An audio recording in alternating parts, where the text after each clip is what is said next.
It is my hope, not for the sake of Donald Trump, not for the sake of Republicans or Democrats, not for the sake of any political party, but for the sake of the United States of America and all of our allies in the region, that this draft MOU that Bloomberg has gotten a hold of is nowhere near the final MOU, because this would be devastating. It would create in Iran a behemoth in that region and allow them to sell oil in a way they've never been able to sell oil, to make revenue the way they've never been able to get revenue. And again, this MOU at least puts the burden on the United States of raising the $300 billion in reconstruction costs. Reading through this draft MOU that Bloomberg has released and says is the MOU, it looks like we lost the war.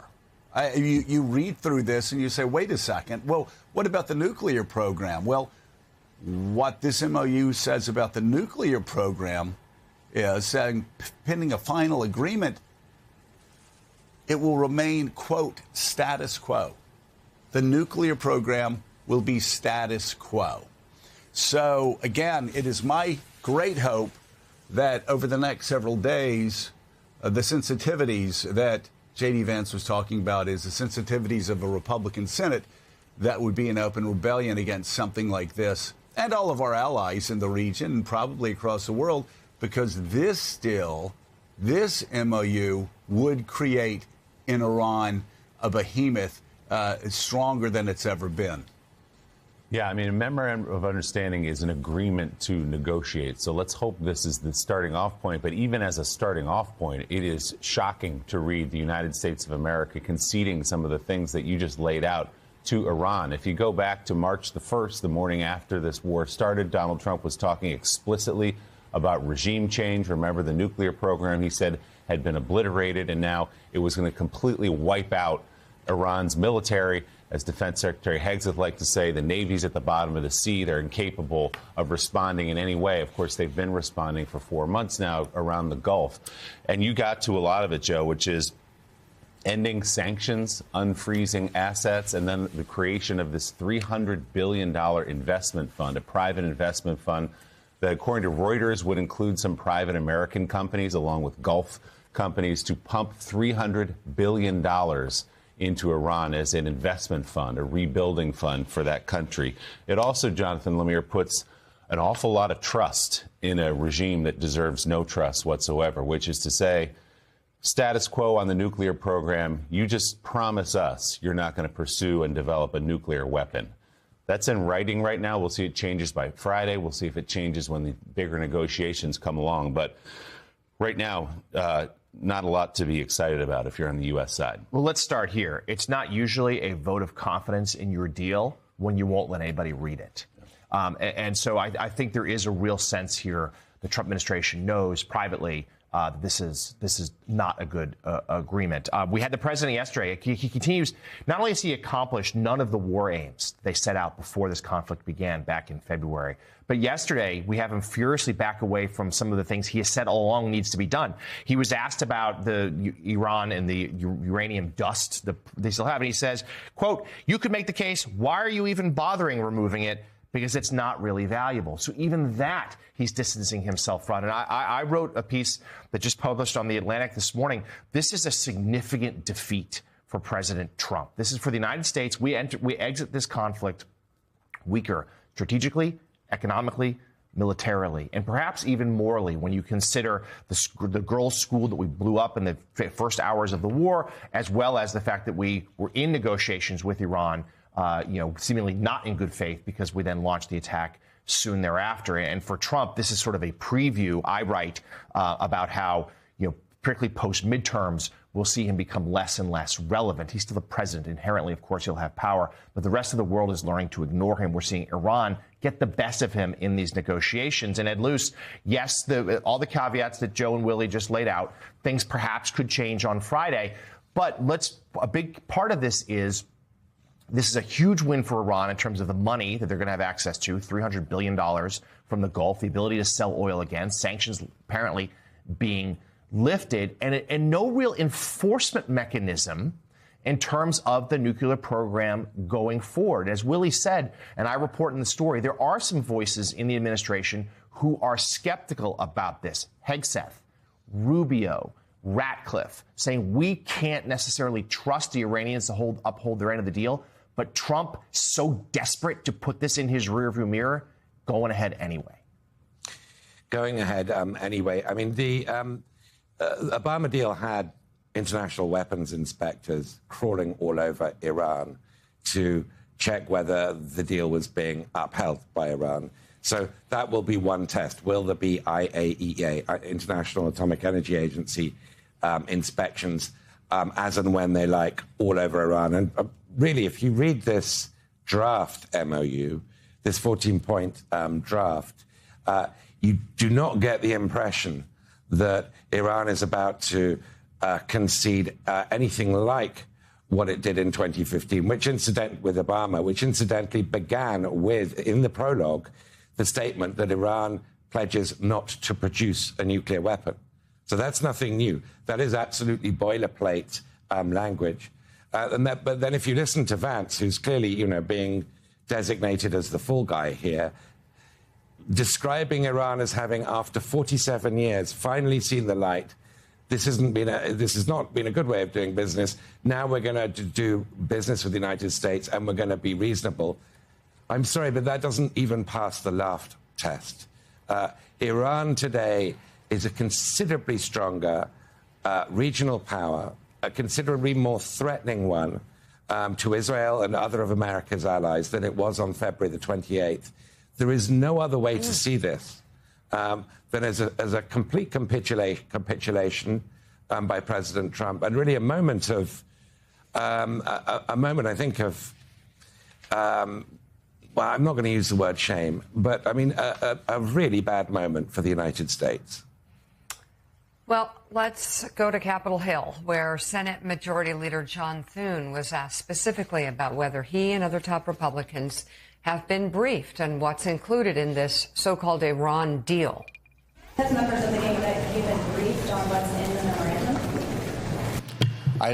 I certainly have not yet, although we are requesting that, and I assume we will at some point hear from the administration with greater specificity about what's in that memorandum. I mean, we're all hearing in generalities what's been reported so far, but until I get more specific information, I'm going to hesitate to say anything more about it. And as lawmakers from both parties continue to express skepticism about the preliminary agreement, Senate Republicans say Congress should have a vote on any final deal.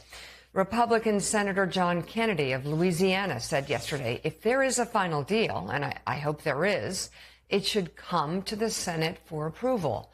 Republican Senator Bill Cassidy of Louisiana said the final agreement is a treaty, and it sounds like a treaty, he said.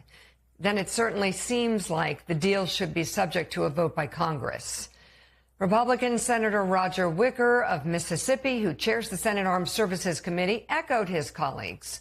President Trump, for his part, appears for now to agree, saying yesterday, I will send it to Congress. I like the idea.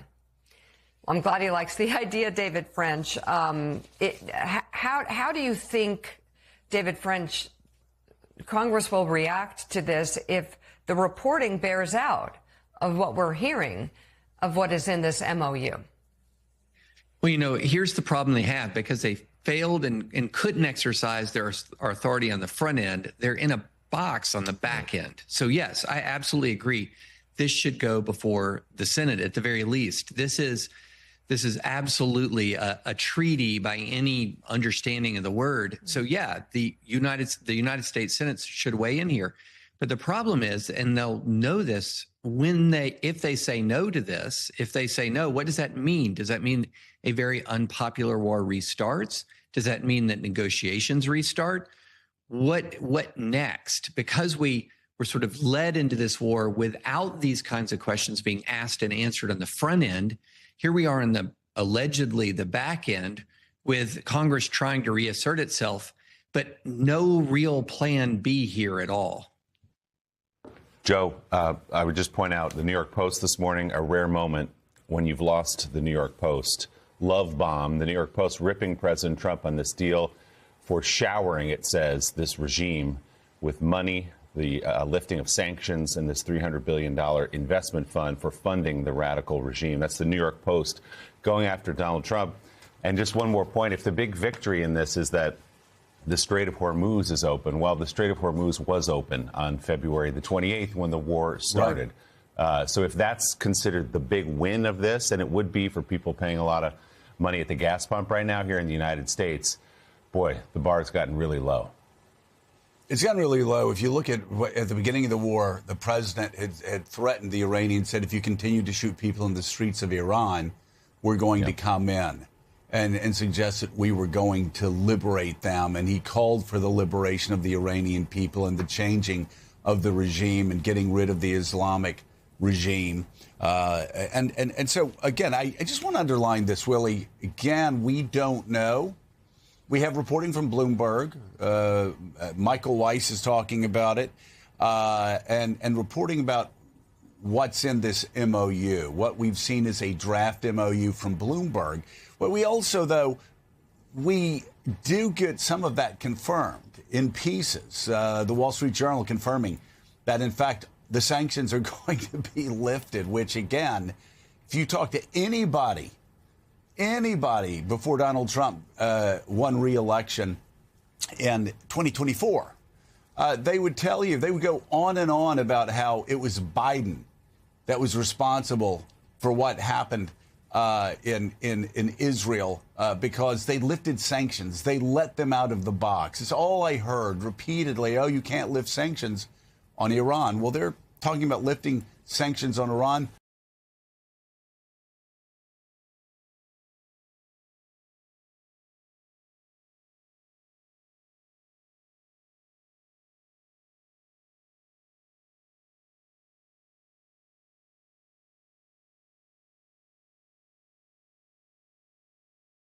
This memorandum of understanding, as David Rode is reporting, and we'll talk to him about it in a second, and everybody else is reporting, this is a dream. They can't believe they got what they got from Donald Trump. And just a couple of things from the Wall Street Journal editorial page. Iran will demand even more, the Wall Street Journal editorial page says this morning. And if Mr. Trump is as desperate to end the conflict as he has sounded lately, he's going to give it. He sounds desperate. He sounds like he's going to do anything to end this conflict. The people of Israel feel betrayed this morning. Republicans are horrified. Some will say it out loud. Some will not. And you could just go down the list of all the things he said we were going to do at the beginning of this war, and it just hasn't been done. And this MOU takes us in the opposite direction, showering them with maybe $500 billion of money up front. If you add all the things up that the Wall Street Journal was talking about yesterday. And then beyond that, they get to rebuild their economy and act as if they're Luxembourg, as if they're not the epicenter of international terrorism, because Donald Trump says they can. Yeah, that Wall Street Journal catalogs that op-ed catalogs president by president from Jimmy Carter forward, all the attempts by both Democrats and Republicans over the years to find the moderates in Iran and finally say, we're going to be the administration that engages with Iran. They're going to act like a normal country, which is the term now that Vice President J.D. Vance is using. He says, if Iran acts like a normal country, this will be a good deal for everyone. Well, history tells us that the mullahs have no interest in Iran being a normal country. They have an agenda that they're pushing around the world. So, David Rode, I mean, you look at the particulars of all this. Sanctions lifted, oil flowing out of Iran already. Some of those ships are already moving. They can get those tens of billions of dollars back. The $300 billion investment fund.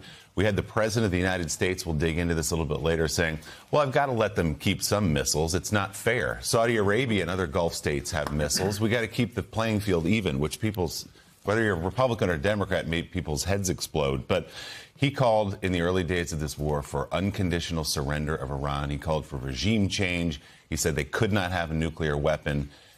Is any of that achieved in this memorandum of understanding? No, not in any way, shape, or form. It's essentially an agreement to reopen the Strait of Hormuz on Iran's terms. Iran will be able, there's some language in there that they basically can't charge this toll that they've talked about for so long. This gives them immense power. Trump said if they don't, go along with the negotiations the way we want, we're going to start bombing them again. What will they do if we start bombing them? Close the Strait of Hormuz. And the bombing didn't work, and we'll talk about this more. I'll keep it short, but I would like to speak this morning at some point. President Trump is the person most responsible for this strategic defeat and failure, but I would argue the person second most responsible, who's in the most dangerous position politically, is Defense Secretary Pete Hegseth. He repeatedly lied to the American public in his press conferences about the progress of the war, and he also refused to give basic information to members of Congress. There's a lot of ill will among senators and House members towards Pete Hegseth. And I have our notes. Jonathan and I covered this, the press conferences every day, and it's just astonishing. The U.S. was raining death, fire, and fury onto the Iranians. This is not endless. This is not mission creep, mocking former presidents and administrations. The aftermath of this is going to be in our interest. And most importantly, he said Iran is exercising sheer desperation in the Strait of Hormuz. Did he warn the president about the Strait of Hormuz before this war? Was he honest with the American public? And to the 50,000 Americans who risked their lives and the 13 soldiers who died, his performance is just something that has to be looked at. And interesting, Joe, we haven't seen the defense secretary in public much since those podium-banging news briefings that he would give every week where he'd lecture the media about how to cover the war, what was actually happening. And from all the reporting that he would show the President of the United States an iPad with things blowing up to show that they were doing well. It turns out this is a much, much more complicated problem than can be solved by blowing things up. Well, showing him an iPad with things blowing up, putting out memes from Hollywood movies or cartoons, and that was supposed to substitute as basically communications coming out of the Pentagon or out of the White House about how this war, all of it ended up being a lie. I mean, we have looked back at the lies told by the Pentagon during the Vietnam War with William Westmoreland, and of course that came over years. But the damage that over the past several months that has put us where we are this morning, where Iran is going to be a behemoth in the region. With this money, with this MOU, if we do follow through on this MOU, Iran will be more powerful than they've ever been. The Iranians know it and are jubilant about this victory that they've achieved, and they're calling it what it is for them, a victory. The Saudis yesterday, who were compared to Iran, I'm sure they love that, where Donald Trump says, well, of course Iran needs to have ballistic missiles. I mean, if Saudi Arabia has ballistic missiles, how the hell can I tell Iran they can't have ballistic missiles? Really? Well, because just about a month or two ago, it was Pete Hegseth telling us that all the ballistic missiles had been destroyed. They're giving us numbers, we've killed 70% are gone, 80% gone, 90%. We have reduced it to crush. And Donald Trump telling reporters and anybody else who would listen that they don't love America, that they're rooting against the troops. If we admit that the Iranians still have ballistic missile capability, now he's admitting it. They're all admitting it. And Jonathan Lemire, Donald Trump has a much bigger problem than with lefties in the progressive caucus in the House and the Senate. He's got problems with his own Republicans. He's got problems with conservatives. He's got, for good reason, problems with the Wall Street Journal editorial page.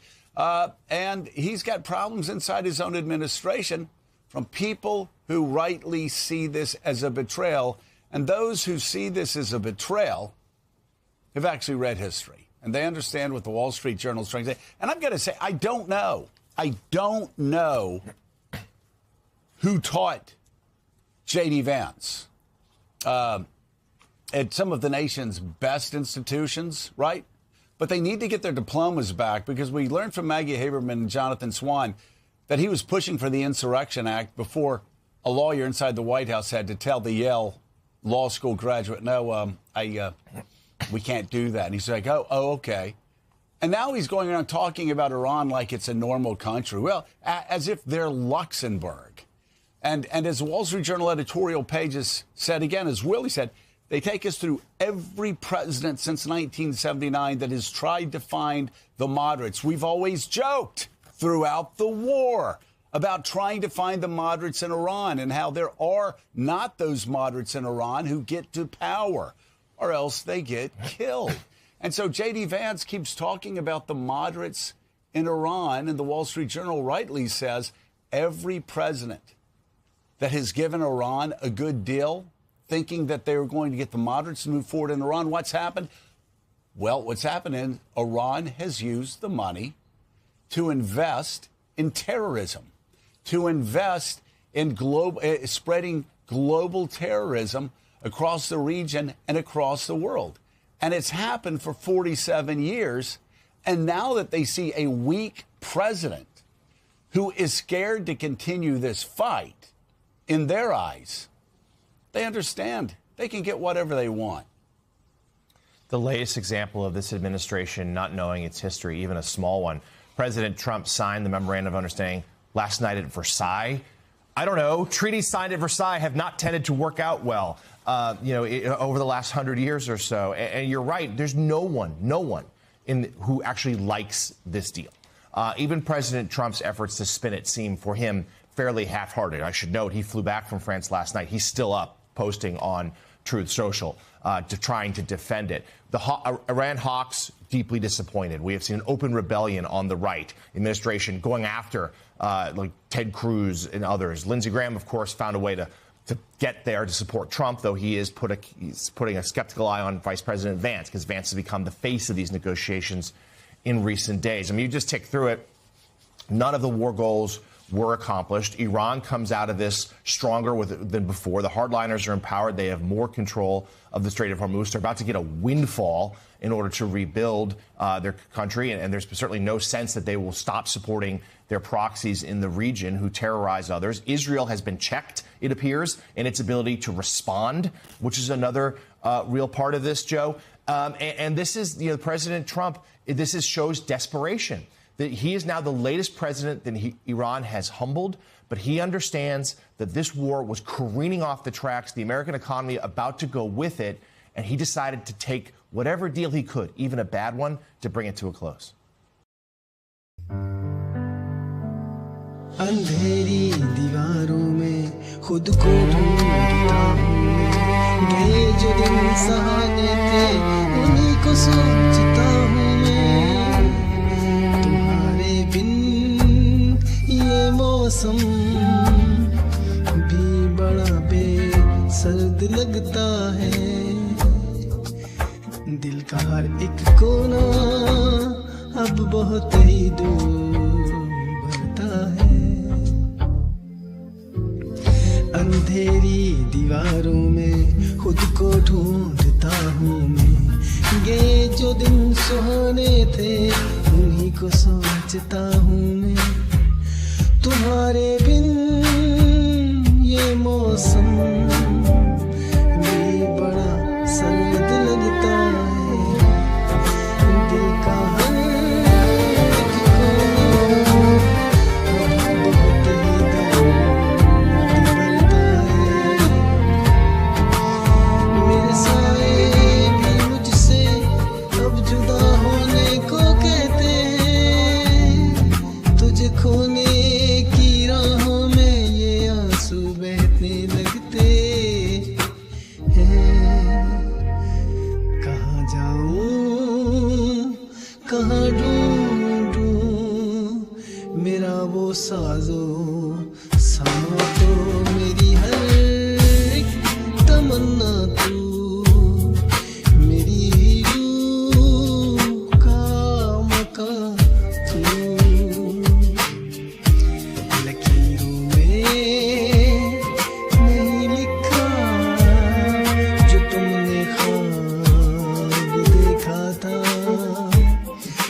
कहानी में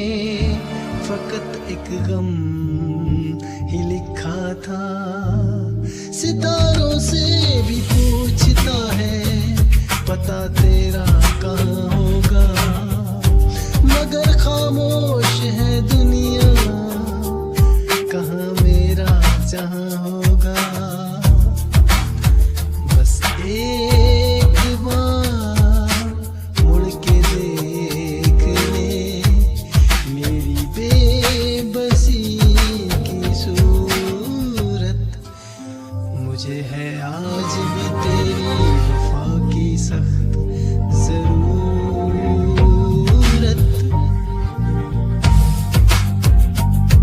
साए मेरे तन्हा सफर बस रह गया दर्द का असर साए मेरे तन्हा सफर बस रह गया दर्द का असर